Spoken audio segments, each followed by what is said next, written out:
Hello, another day of this. So didn't get a lot achieved yesterday. I ended up. So begin writing this. Yeah, that's right.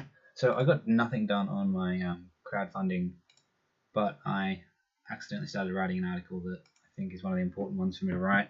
It's a concept I've been describing face to face with people, talking about for a little while, and haven't really put down on paper anywhere, so it just sort of came out of me, which is important for me to run with when it happens. So I wrote the first half, the beginning bit of this article, and then got interrupted. Leonardo was home all of yesterday, and Vanessa's been quite unwell, so just as is always, unfortunately, the reality of life, just regularly interrupted and needing to take care of living things, to take Leonardo for a walk and buy some stuff and make lunch, wash up, all that sort of stuff. So I want to finish writing this article today, publish that, and this is a great article. This is a great effort this guy put together. All the cognitive biases, grouped them, categorized them, explained why, and then put together this. Well, someone else I think took the content and turned it into this map tree map. I don't know the real name of this. It's actually a name for this algorithmic layout. Anyway, not enough meaning. We imagine things and people we're familiar with or fond of as better. The halo effect, in-group bias, not invented here, cross-race effect, etc. It's a great little system to help you understand the cognitive biases that our brain has. And I still hold the belief quite firmly that understanding cognitive biases, knowing about them, knowing how they work and knowing how they affect us, is one of the most important things that we can do as people, to get better at navigating the world, to recognize when our thinking is likely to be clouded so we can vaguely compensate for it. And I say that vaguely because the reality is most of the decisions we make are snap decisions. They're in the moment, we're emotional, we're responsive, and that's what biases are for. They are there to be shortcuts, to be things to help us reach conclusions without wasting too much time.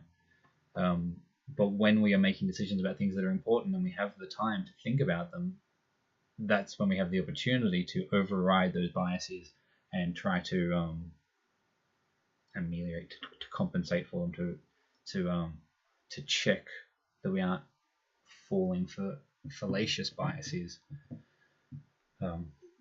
as best we can, because even that thinking, of course, is loaded with its own biases. But still, the more you know, the better the chances are of catching yourself doing it.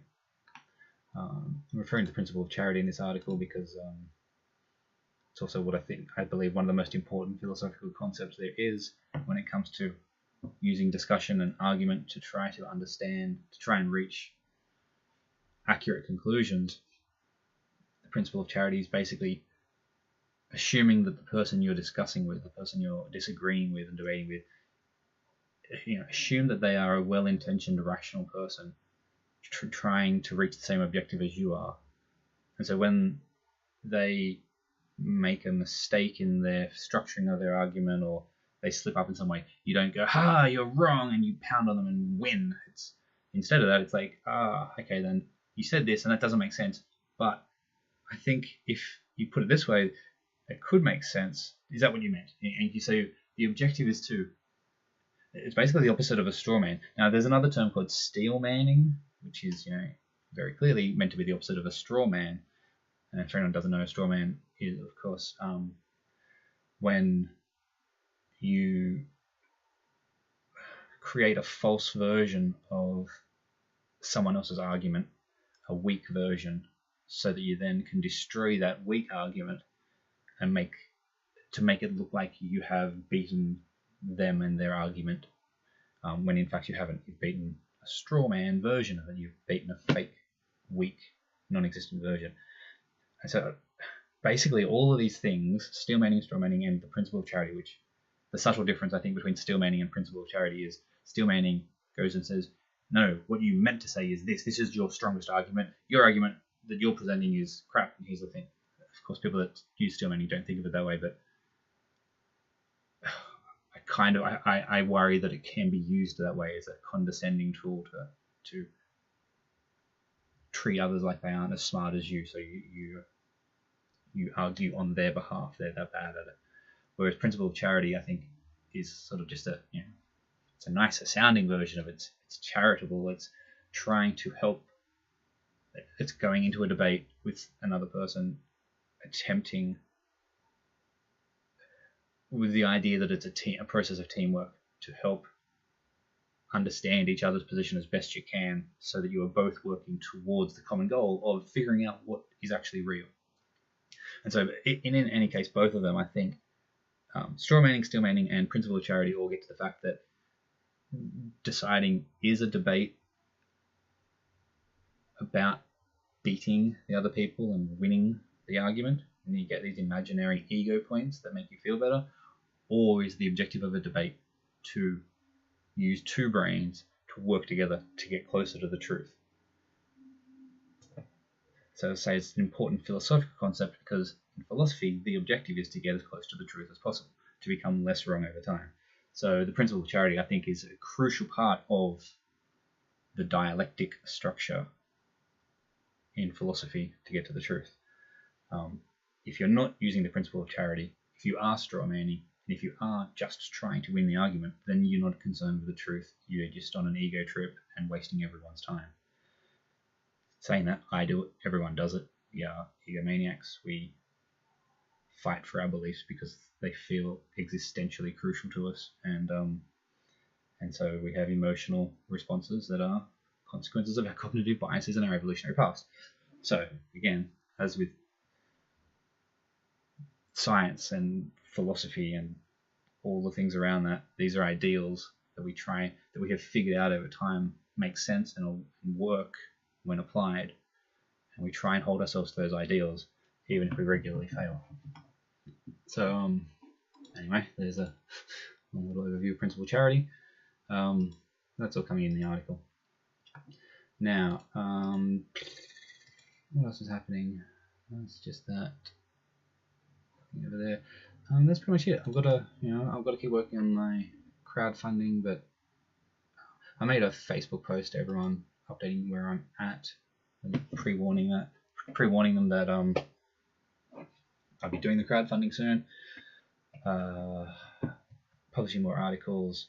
One of the things I want to do is reach out to some people that I have as advisors and want to consult more often, and sort of people that I think that I want to become, advisors for me, to help guide me, to help connect me to things, or ideally even people to actually partner with me on this project. There's nothing about the Socratic Web that should be mine. Like, I'm not trying to make it mine. I'm not trying to take control of it.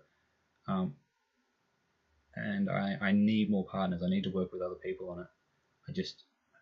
I don't know. It seems like I'm bad at making that happen, or I don't know what to do, or maybe I'm just simply not asking people enough, and then that's the stupid thing. So sort of to correct that, I've messaged someone today who I met in Copenhagen, who's actually one of the early developers of Bitcoin. So very interesting guy. And some of the comments I've seen him, like some of the posts he's made on Facebook and some of the comments left by his friends about him, give me the impression that he may think similarly to myself in a sort of a contrarian, philosophical way, with an obsession to get to the truth. It could just be, I could be imagining it. We often project onto others what we want to believe of them, or what we hope to see in them, or whatever. So I don't really know, but on the off chance that the Socratic Web and what I'm working on is something that appeals to his line of thinking, and a small conversation might bring us to the point where he gets excited about it, then I don't know, maybe I think he's kind of between things now. He's kind of floating around, not sure what to do. So yeah, I've messaged him and asked if he wants to talk, and maybe he's someone who'd be interested in getting on board with making this happen. Otherwise, I'm just sort of hit him up and I'm waiting for a reply. Otherwise, I also want to reach out to the advisors, as I sort of mentioned, and talk to them. Well, actually, when I get like a little bit further along on the crowdfunding, when I put this together to a first draft level, then I want to reach out to all the people that that I have contact with that are well connected in the misinformation industry and that are my advisors, or that I hope to be my advisors, or that otherwise I don't know a lot of people, and run by them my plan and get some feedback from them. So that's my list of things to do. My phone's down here, and I've been using a G-Tasks to keep track of my to-dos, otherwise I lose focus. Which is one of the reasons why I'm doing this video and why I'm going through this right now, is because if I don't take a moment to stop being distracted by all the non-stop distraction that I get on the web, Reddit, looking at you, Facebook, Twitter, trading view, that's probably my biggest distraction for the past 6 months, then I end up just not getting anything done because I don't focus on the things like crowdfunding that I know is just a big painful job that I need to get through. It's so much easier to do other things.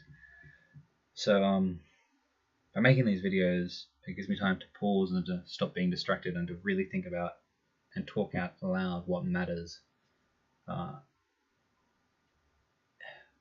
I've always found that, I mean, you're sort of realizing this now to say it, but talking out loud for some reason really helps. When I talk to other people about what I'm doing, what happens, I get excited about it. I refocus my energy on what matters and care. And then I get home and I'm in a room by myself and I'm looking at a computer and it's like, so sick of putting this into words, and I'm going to go look at Reddit, look at funny GIFs and shit like that, which achieves nothing, but is so much more immediately rewarding. Yay, talking about failed brains, fucking dopamine response systems, and being hacked by easy rewards rather than long-term things. So yeah, making these videos is actually really helping and keeping me focused. But in order to keep track of it, because I'm making these videos and talking about it, it's getting my brain turning over. That also means laying in bed at night. I wonder if this is... I've had trouble sleeping the last few nights, getting to sleep. So part of that is when I'm having trouble getting to sleep, I think of things I've got to do, I can put them in this, and again, it helps keep me focused. Unlike this video where I apparently am rambling all over the place. So, identify contacts for foundation. I get invited to give presentations at local meetups. Get invited is the wrong word. I'm going to message local meetups, skeptics, journalism. Like, I don't know. The skeptic community has always been great and loving of the rebuttal concept, therefore the Socratic Web is perfectly in line with what they do and what they're trying to achieve. The fake news phenomenon has suddenly brought in academics and journalists into the same sort of space, though they don't tend to have the sorts of meetups that skeptics do, sort of self-organized community get together and talk about the shit that's happening. Academics and journalists tend to have real conferences where they talk about their work, which is a completely different can of worms. But I should look into Meetup and Eventbrite just to see what events are happening in London. Like, while I'm living here, I'm in Essex at the moment. I'm so close to such a major city and to Europe in general that I really should be now at the beginning of my time here. So we're here till the end of October. So I've got June, July, August, September. Shit, only 4 months left. End of June, end of July, so 5 months, end of October. The beginning of my time, I should be finding out what's happening in Europe while I'm here, while I have the opportunity to go to events, go to conferences, and meet with people here that once I'm in Sydney just completely disappear from my ability to meet with. Because I can always do Skype calls with people and stuff like that, but it's so much harder to get people to reach out and contact people over email and messages versus face-to-face, and Skype calls just lack the personal connection that face-to-face meetings have. So I've got to take advantage of that. Shit, now I think about it, I've got to start booking face-to-face meetings with the people that I have relationships with, so that I can actually maintain them as a real person. People that I've met up with in the past or whatever.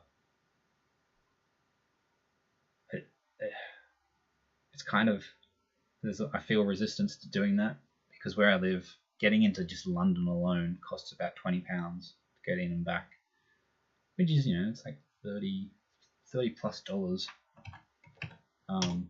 Australian, and that's not a small amount of money for someone who doesn't have an income to pay just to catch a train, and that's ignoring $35. That's ignoring whatever it costs for drinks and or food when I'm in there.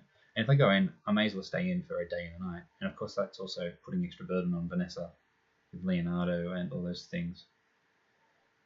So even just going into London to pay the ass, let alone going to meet up with people who are outside of London. So it's like catching a train in and a train out. So I should do it. It's important, but the costs of just doing things really adds up. Just staying here at my computer is basically free. Look, I drink water, I do work, costs me nothing. That's a great deal. That's missing. Okay, no, there's nothing particularly new there. Work on the crowdfunding campaign. Okay, second topic, Bitcoin. So yesterday what happened? Yeah, it was down here. Okay, yeah, because there's the low. There's the low. Did this and it came down, and for whatever reason, I don't know, probably the wrong reason, when it was somewhere here-ish, I decided that I was going to open up some long positions. I say probably the wrong reasons, because I probably did it because I must have had a better reason. I think I was sort of looking at this as potentially an Elliott wave. It's like up, down, so it's a retracement to the sort of vaguely the right area. I don't put a lot of faith in Elliott waves. It's like, did that maybe. It didn't go high enough. Like this bounce, like from this general. We're back. This is actually at the low. Maybe that's why. This is kind of the clear low area here. No, it's just drawing 12, isn't it? Rectangle. Like this area here is kind of like the low area, and this was just like the really pushing down. Couldn't make it through. Boom, it went back up into the low area, and it's just like holding this low. And so when I looked at this price here, I'm like, maybe it's just sort of gone up. Finally, when it gave up here, it went up to the one, down, and now we're going to go up higher. See, that's what I'm saying. It's like this, when it gave up trying to go down, I think I kind of expected it to go up to at least 8,000, maybe 8,500. Actually, and you can see a little blue arch there going up to 8.3. There you go. That's sort of my rough estimate of where I think it might go. And it hasn't gone up that high, and it's come back down to this area. I was like, you know what? I reckon it's going to go up next. So I opened up 2 new longs on 2 new coins, and I extended 2 of the longs I already have open, and it went up. So that was really good. It was really nice when that happened. But it wasn't a lot of money, a few hundred-ish, and I opened it with the intention of, well, I expected it to go up here. So I'm waiting for it to go up higher. But overnight, you know, it broke down and bounced. And it didn't really go anywhere. Broke down, bounced. It's just spiked recently. This is like 3 hours ago.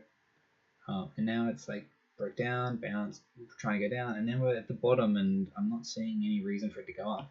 And this is the important bit. I look at Bitcoinity. It's changed a bit since I last looked at it, but Bitcoinity's got a lot of resistance to 8,000, 26,000 to get there. If we can get past 8,000, look how flat it goes. Now this is, I know this is, I probably don't need to say this every time. I know this changes and it's not solid, but I still find it sort of somewhat revealing about where the market's at and what's happening and what people expect to happen. And it seems clear that most people don't think it's going to reach 8,000 and it's trying to sell before then, which of course, you know, becomes its own self-fulfilling prophecy to some extent. So it requires someone or some group with enough money to go, no, you know what, I'm going to buy all 26,000-ish coins. Yeah, not absolutely, I don't have to buy all of it, but buy enough of it, get through this pile of coins that are for sale for it to break through that. And then, of course, as soon as it hits there, there'll be more sell orders coming in trying to take advantage of it. But there's a lot of resistance going up. But going down is a lot shallower the whole way. Like, it can go down to 500 pretty quickly and pretty easily. There's not a lot of resistance there. So, and the key, one of the things to keep in mind when looking at this is after it's just come down. So it was up at 7,621. So all these coins right here have just been added in the last hour when it's moved down. So, and the price has moved onto, so if we zoom in, you can sort of see when the price is moving down, it's got to chew through the wall. So there's like, you know, that stub there. So there's a little sort of gap there because it's just moved down and no one's got sell orders there because the price has just moved below. And so now the new sell orders need to file in after it. So the fact that it's just moved down a bunch, can you just drop again? Yeah, 7,597. It's literally just dropped down $20 or something. Anyway, so you know, as price moves quickly, you end up getting a steeper hill from the movement. But when you've got the steeper hill on the side that it's moving away from, looks like a really bad sign to me. So anyway, waking up and seeing a lot of resistance to going up from here, and not a lot of resistance to going down from here.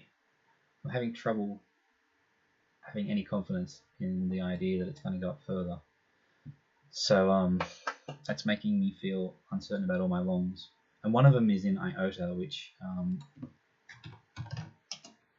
has already, if you sort of look at that, if I open the long here, it's already collapsed back down to where I opened it. So it's roughly sitting on break even. So even though Bitcoin is still clearly at the sort of next level up of this breakout, one of my longs has already completely lost all of its profits, which is annoying. So I'm trying to figure out if I should just close them and wait for a clearer trade. Because watching Tone Bays last night, had on Nick, another trader, and he was saying that because this was a little bit lackluster, it didn't quite work, didn't quite make sense, he's expecting it to go down, retest the low, and he's expecting that it's going to go back down, retest the low, which is kind of this line, depending on how you graph things. Go down here somewhere, retest this, and then break out up to the 8.5, 9,000 area, which is kind of the symmetric triangle that a lot of people are looking at here. Basically what my arcs are sort of displaying. So it's going to go up and hit the top of that triangle, and then either break out or go down again, and figure out if we're going up or down.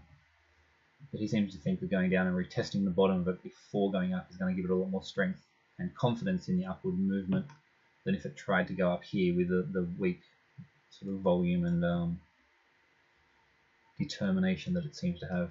And I agree, like watching the price movement of this, it's just, and particularly looking at this, it's like no one's pushing it up. It doesn't feel like it is.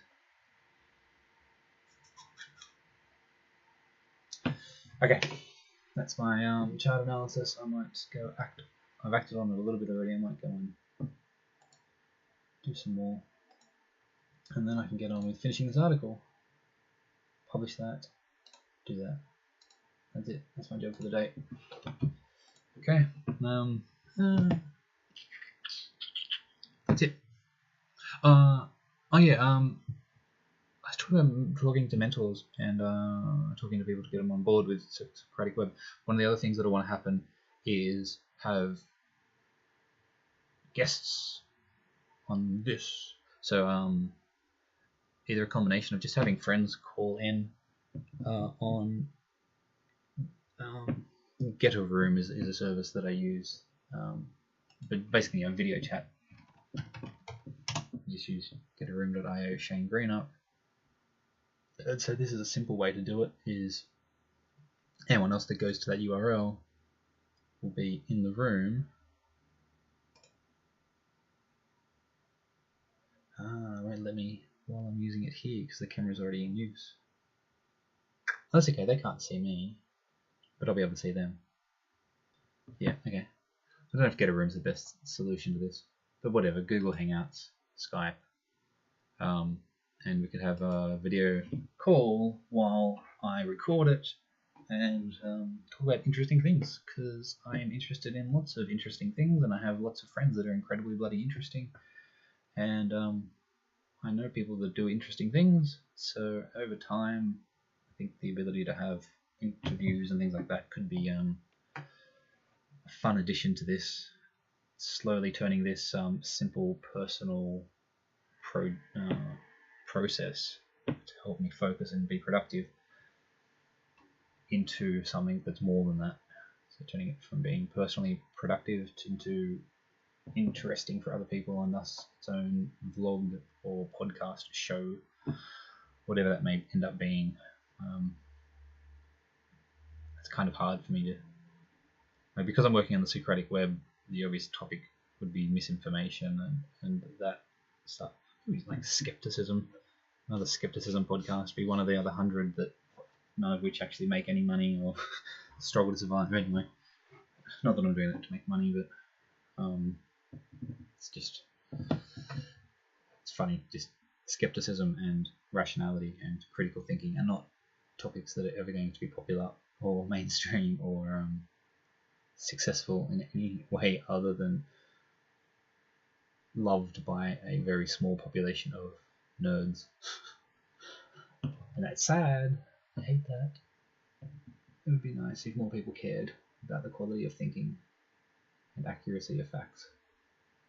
The world would be a significantly better place. No doubt about that. Okay, that's all. See you tomorrow. Bye.